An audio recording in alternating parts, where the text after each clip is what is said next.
in Huntsville were organized and got contracts at that time.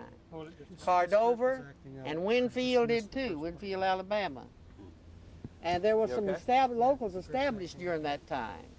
Also in the Carolinas and in Georgia, but mainly in Alabama, North Alabama. We established some unions out of that 34 strike that existed until the imports caused the mills to close. It's just like the old saying, we will never win the war because we're constantly in battle. We lost that battle, but we didn't lose the war because we're still fighting on, and you still fought on and finally won. But you lost that battle. Yeah. So consequently, it wasn't a failure. It was a setback. Well, Eula, what I was talking to these girls about, and I don't mind, especially on camera. Yeah. I know what we went through here, but we didn't have no support. No support at all.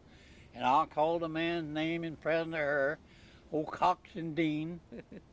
She knows him as well as I know. They ordered us people back into the plant, ordered us back. Go back and get your job the best way you can get it.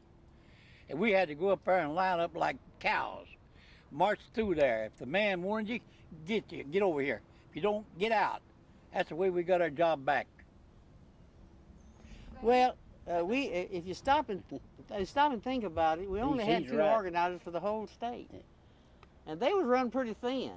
We in the cell manufacturing company, I told the workers down there, we just gonna have to depend on ourselves. We can't depend on no outside. We can't depend on them people. We're gonna have to depend on ourselves. But we had a different situation. We were shut down and locked out before we went on strike.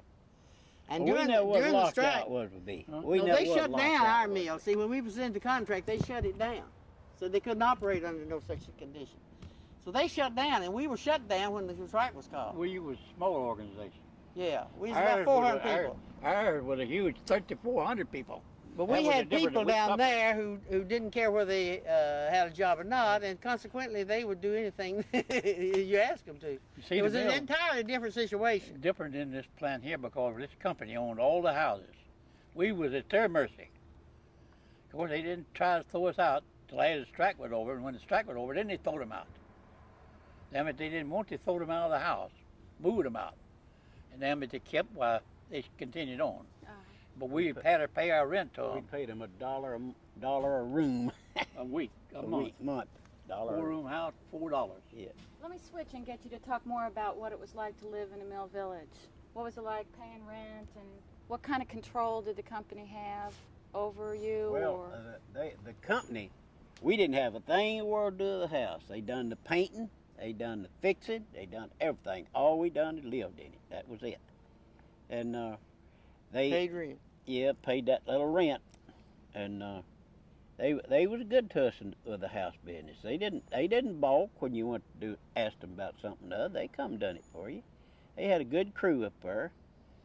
Old Arnold Rogers, whose place did he take? He's the boss carpenter out in the carpenter shop. I know, but he taken Bellman's place, didn't he?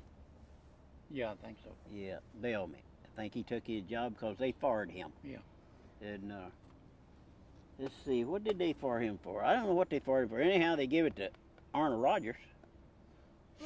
What are your recollections of being in a mill house? I was born and raised in these mill houses, all except 4 years over on Sansom. In 1918, I was over on Sansom Avenue. But I was born down here on 2nd North. I moved to Cumnock. I moved from Cumnock to Sansom. From Sansom back to Cumnock. From Cumnock to Hinsdale. From Hinsdale to, what's the name of the street down there, Grady? A new house they built down there. Perkins Street. Not Perkins.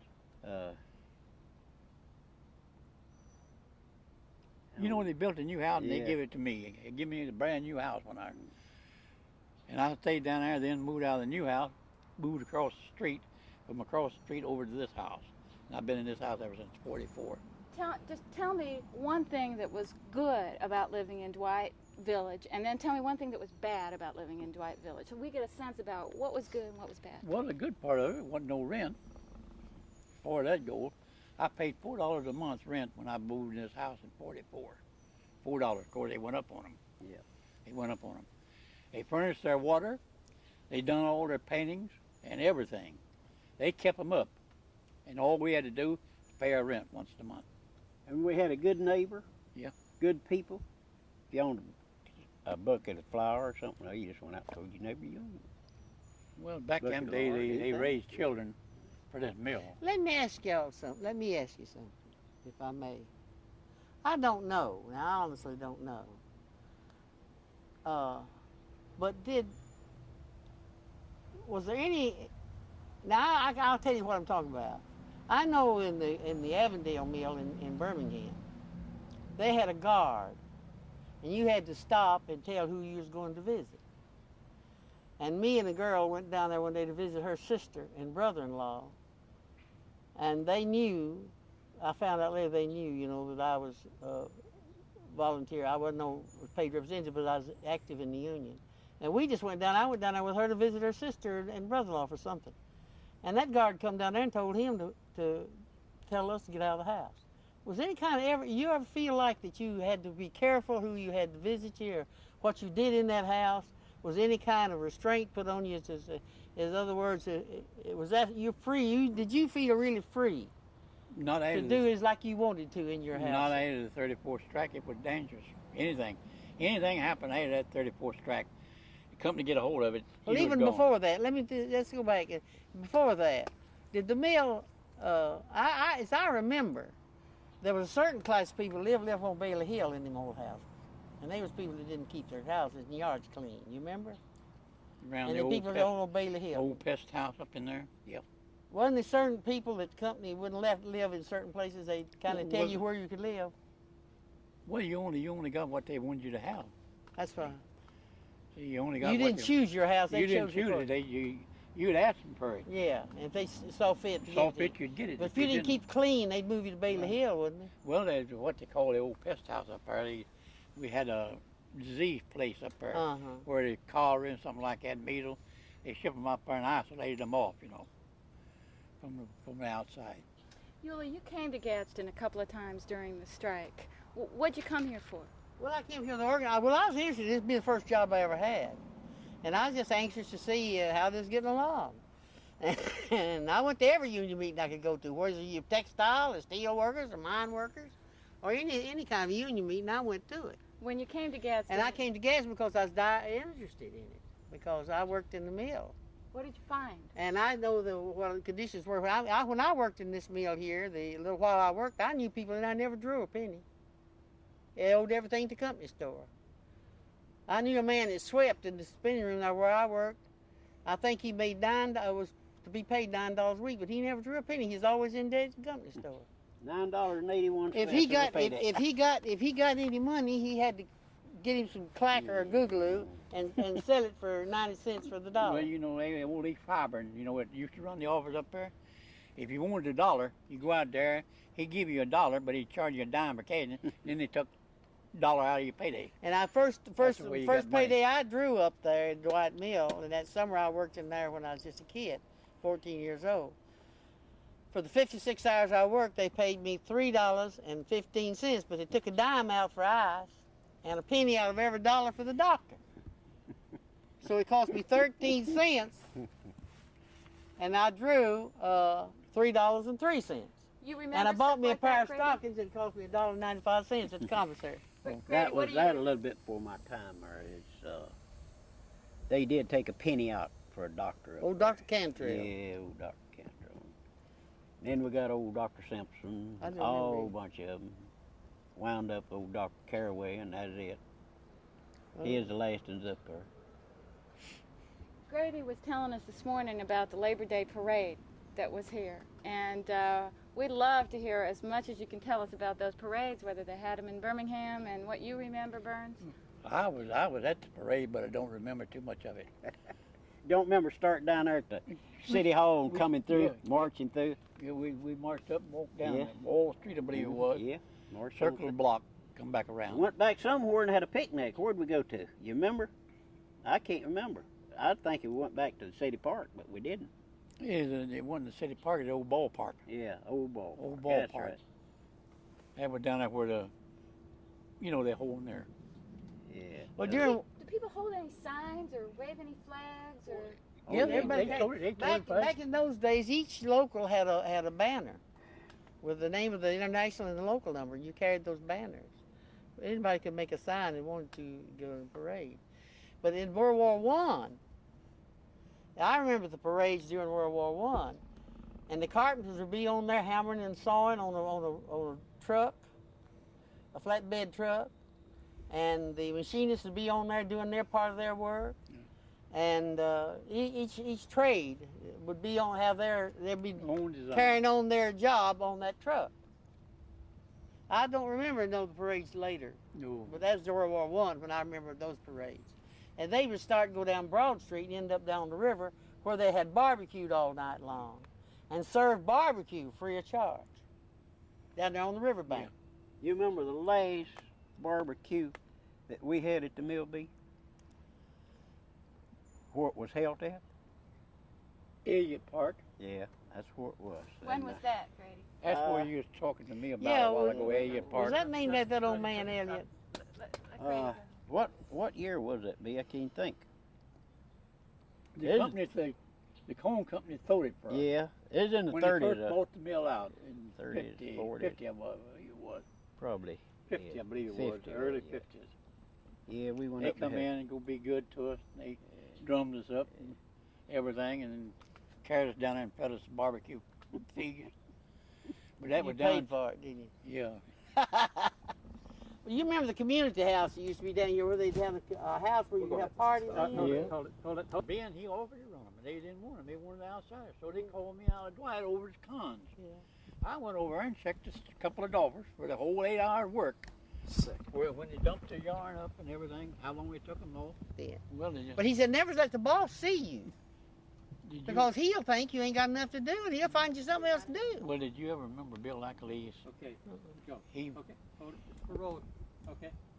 Bill Ackley, he get out of he get out of Boston, Massachusetts, and he come down here and took over the mill and everything. And he come up in the spinning room. Our spinners, you know, they'd be all messed up, you know, rods all Falling out. folded out, rolled falling out on the floor. He'd go down through there and shake his head. And they finally got together with the union and all. And he said that he'd rather walk down the aisle and see the spinners sitting up in the window and the dollar sitting over there is them bent over doing something when he didn't have to do it. So he made a change there for us. Okay. We want to know how you two first met. I can't remember. It's been years and years ago. Was it during the strike? Yeah. But I can't remember when it was. But sometime during the time, all this, you know. Your members better than Which that. one of the strikes? No, it wasn't the first strike because I wasn't. 1918, I remember. No, I was a but, kid. I was up on the picket line, but I wasn't in none of the union meetings I remember. I was on the picket line. Yeah. But around during the 34th when we was all organized, and I was coming back and forth up here, of course, I got acquainted with Burns Cox. And Walter Pearson, Now you and get, Bud Knowles. You getting them now. Now, if you remember, I don't know if we all, you're feminist. Yes, ma'am. I don't know if we need to talk about this or not because it involves later on, it also involved all the other unions. You remember Bud Knowles, they formed a committee here to gather information on the anti-union in preparation of the Bob La Follette come here with his investigating committee. Now I would love to get a hold of some of those records. As I remember, there was 3 on the committee. And when they'd gather information, they'd put it in the safety deposit box at the bank. And they couldn't get it out without all 3 of the committee members there together. That's how they weren't exactly distrustful, but to be careful that nobody would find out what they're gathering and tell it, or sneak it out and lose it. And Bud told me that later on that they could not go to that safety deposit box and get any of that evidence that they'd collected without the 3 members of the committee there to put it in or take it out so that it not be disturbed. Eula, Do you remember that? You remember things? what kind of evidence were they gathering? Well, you see, don't you know in the early 30s, when they was trying to organize the mill and the rubber plant of the Goodyear Tire and Rubber Company and the Gulf State Steel, the companies had hired these labor spies, and the whole town was fighting the unions. It was like they had war up here. I remember we come up here one time for a meeting down the riverbank, and I rode up here with Elferton Coward, who was then a director of TWOC there in Birmingham. And they got to shooting down there among the people down there. Somebody shooting. They don't think he was trying to shoot nobody, but they're shooting. And they were trying to show that this was company that was trying to get information to prove. They take people out and beat them up. They took Walter Pearson out. They accused him of being a communist. And they took him out down on the highway and beat him up and left him out for dead, you know? You remember that, Bern? That was our first president of the association. We formed in 1933. Walter M. Pearson. And they beat him up? Yes, they beat him up. Left him for dead. He finally got somebody to bring him into back. See, I heard. It was rough here. When our union got started, as I said, and y'all have got the evidence, when it was created, and you got people's names on there as chartered members, that was before AFL come in. Way before AFL come in. But I remember them days very well. Let me just try one more time to ask you to talk about life on the picket lines. We've gotten little stories from people about what it was like to stand at the gates, and we're going to go over and you're going to show us where those gates were in just a little while. What was it like standing at those gates? You won't be able to know where the gate was. I know in my mind, but I can tell her, but she can't find it. That's the reason I told her to bring her pictures. But there's no pictures on there that I can confirm it. Oh, is that right? No more than I can confirm where the lakes is at. You remember that sidewalk that went to Canterbury Station up to the square? Right there was no gates on that side. Yeah, it was one up there at the middle. In the middle between plank square. Fence, a picket fence. You couldn't and see down through at the it. Oak Street gate. And then there one up there on the square, where the main gate where you went in by the office. Well, we all call that the main gate. Main gate there, but they went in on the railroad gate. Yeah, that's right. But we had a little gate opened up on the sidewalk. It went across the lake. And then with that down here at this corner, we crossed the lake bank and went into the lower end of the mill down there. Up here at the corner, where the corner of the lot is now, we had the coal gate, railroad gate, two railroad gates, one on one side, one on the other. And then we had the office gates. Then we had the railroad gates there, and then the Oak Street gates, and Oak Street gate down there was all the gates it was. Let me ask another question. And Grady, I'm really interested in what you're going to have to say about this. We're going to go over and look at the shopping mall in a minute, and that represents the mill being closed back in '58 and '59. What were your feelings back then when you saw the mill being torn down? Well, my feelings was that I didn't have no job and I was going to have to get out of here, just like a lot of the others did. Because that was the only thing it was, that there wasn't no work here. What work was here, they got it before I got out. And that left a lot of people here with nothing. That's how come we'd have to go to Atlanta. How'd you feel about being left with nothing? Well, pretty bad. Like the old saying is, you got a job today and none tomorrow, and so there you are. You got no food for today and none for tomorrow. The people agreed on the contract on Sunday, it was, wasn't it, Grady, on Sunday afternoon when we had our bass beating down here at the hall. They agreed on it, as I told you the story yesterday. And they wanted the 7 cents an hour. They got their 7 cents an hour. They was told what was going to happen if they got it and took it, but they still didn't believe us. We put it to a vote. And there's only a handful that voted against it. The rest of them says stay out, or we'll take it. We told him you take it, he go shut it down. He didn't believe us. He started the mill up the following week, got called some hands in there, and started calling the hands in. And they called them in and sent them right back out. And that was an opening and closing of the darn mill. But how did you feel about losing this kind of record of your old employment in life? Well, my feeling was that, other words, you just lost everything you had. Right. And everything you'd worked for was gone down the drain. And that's the way it was. It hurt some of our people here. It hurt them bad. Yeah. Because they was too old to get a job somewhere else, and people just they had wasn't both. Too young to die and too old to work.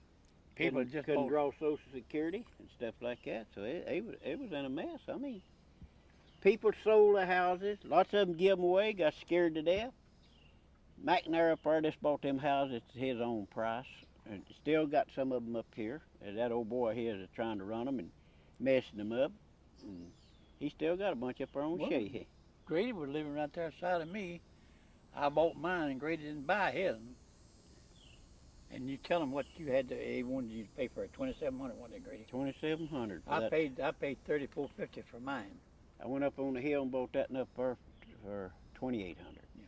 Grady, when you go over to that shopping center now and you walk into one of the stores where the weave room or the cloth room used to be, what kind of feeling do you have? A dead feeling.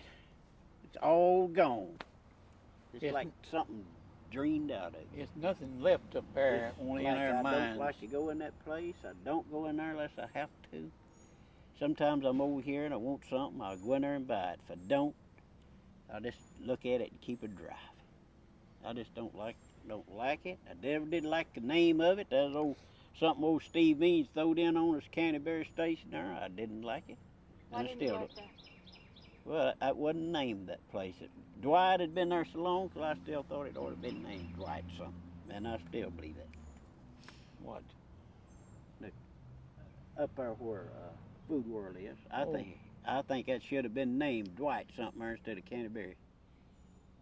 Well, they originally named that Canterbury Station after the original Canterbury Station down on the corner. They call that Canterbury up here now? Yeah, that Canterbury Yeah. Station, that's Oh, what I it thought is. you was talking about old Canterbury Station. No, They well, call they- that they Canterbury? are. That Food World up there is Canterbury. That's Canterbury what I'm Station. talking about. Oh, I I don't see told no old sense Steve in that. Means, I said, well, Steve, you didn't have no right of doing no such as that. I said, you should have asked the people something before you done it. And I still think it is. Well, they wanted to take a name for it, and they got Yeah. one. When you They was got talking to me about Canterbury. Canterbury, I thought you meant the old Canterbury Station Nah, down there. Canterbury Station just about gone. Ain't nothing down there but a beauty That shop. used to now. be a real thriving, when I Yeah, went to school, yeah. I used to pass there going to junior high. The drugstore and the several shops. There's a Mhm. millinery shop down there, sold nothing but, that's the first shop I ever saw, just sold hats. Yeah, old McElroy. And she made Line. them hats. Them ladies made the hats. Remember her name? No. Fibrin, Miss Fibrin, run the old military shop right down there side the old She liver made hats. stable. She made them down there. Let's see, was McElroy down there at that time? For that drugstore? And Intricans run a grocery store right up there. Intricans were their names, weren't they? Intricans? Herndon's. Herndons. And Herndon's. Herndons. Old man Tom Brown was in that up there before Herndon bought it out And though. Tom was across the street Yeah. over there in the old building over across Yeah. the street there. Okay, now, each of you has saved some parts from that mill. Why? Well, I saved the brick, get mad at my wife, throw it at her. And no, prop the door back. That brick has been a long ways. That brick went to the liner men back. I still got it. Well, I imagine when you were, I never had the experience of working anywhere long enough. But I imagine when somebody spends most of their life at a plant, whether the company was a good company to work for or a bad company, there's some part of you, that was your life. Yeah. And to have something, a momentum from that, more or less gives you a little comfort of feeling that I helped do this. Mm-hmm. And that's what I think that a lot of people felt like. I know that my feeling toward the union, because I spent my life in the union. And I save everything I can, old union badges and things like that, because that was my life, was the labor union movement. And I keep something, I've got a whole bag of emblems where I went to conventions, state conventions, and I've got them bagged up and keep them, because that, to me, represents my life. Burns, you've gone and looked at all those old photographs. What? Oh, it's real important to you to look at all those old photographs. What's important to me? To look at those pictures? Oh, it's some of them pictures on there, honey. I don't remember. That's when the construction of the mill was started. Before Back I- in 1800 and something. Now, something is... We don't go that far No, back. we do don't go that far back. I only start in 12. Let's don't make us no older than what we are. Let's don't make us no older than what you we got are, my pictures there God. of the beginning of the mill. Right, That is back Right. in 1800. right, The mill was completed and started up in 1895. right, My folk come here in 1907. right. It was done a function when my folk come here.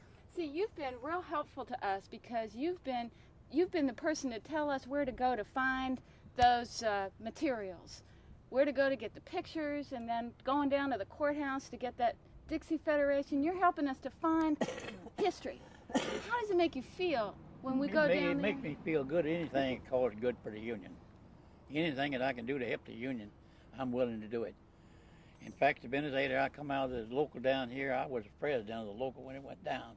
As it went down, I stayed down there until we give all the money away, kept people fed and everything, till everything. All the money lasted. All the money left and everything. And then I went to work with the International Union, Texas Workers. I was hired by Herb Williams. My first assignment was Nashville, Tennessee. I went to Nashville, Tennessee, and they shipped me back to Chattanooga. I stayed in Chattanooga, and then I shipped back to Nashville, Tennessee. And I worked under Herb up there on 2 different plants. Then I shipped back to home when the election was over. And Herb didn't have no more work for me.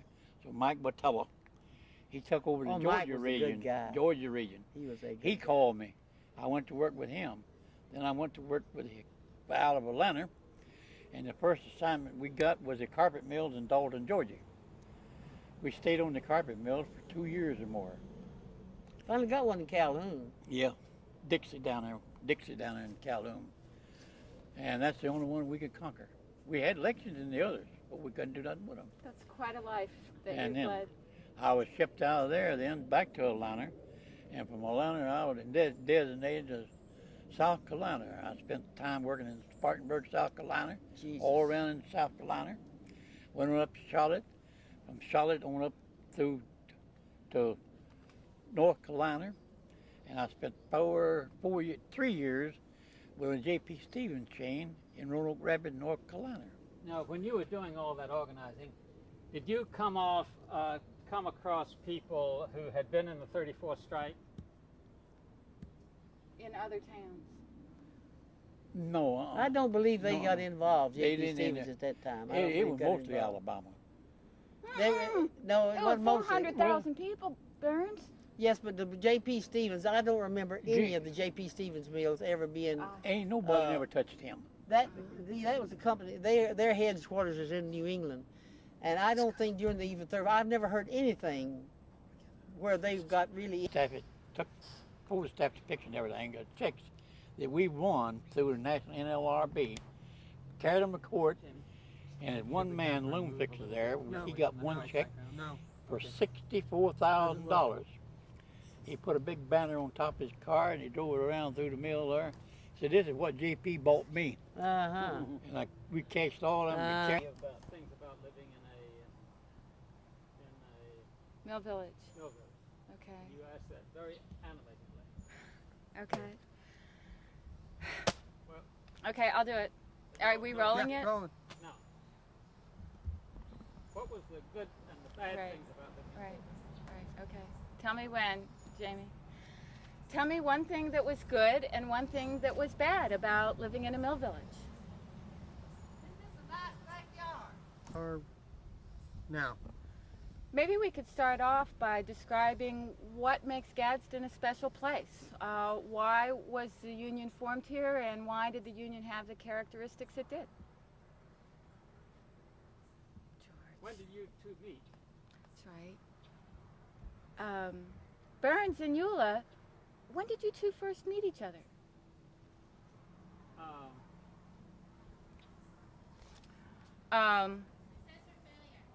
Right. I want you to think about, I want you to step back from the immediate events and think about the whole strike and its meaning when you think about unions in Gadsden. Would you say the strike was a success or a failure? We do that one more time. You had a truck on your line. Yep. I want you to think big for a minute and look at this 34 strike in the context of the history of Gadsden and unions in Gadsden. And when you think about it that way, was the 34 strike a success or a failure? Is that a leading question, George? About Sheriff Leith. Wasn't he the sheriff in 34?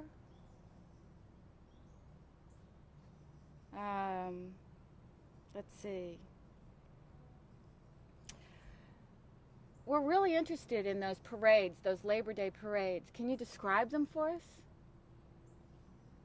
what about how they feel about the mill being gone? Okay. Are we rolling? Let me switch to another topic. The mill's not there anymore. It closed down in 58 or 59. How does that make you feel? Or how did it make you feel the year that it closed? Grady?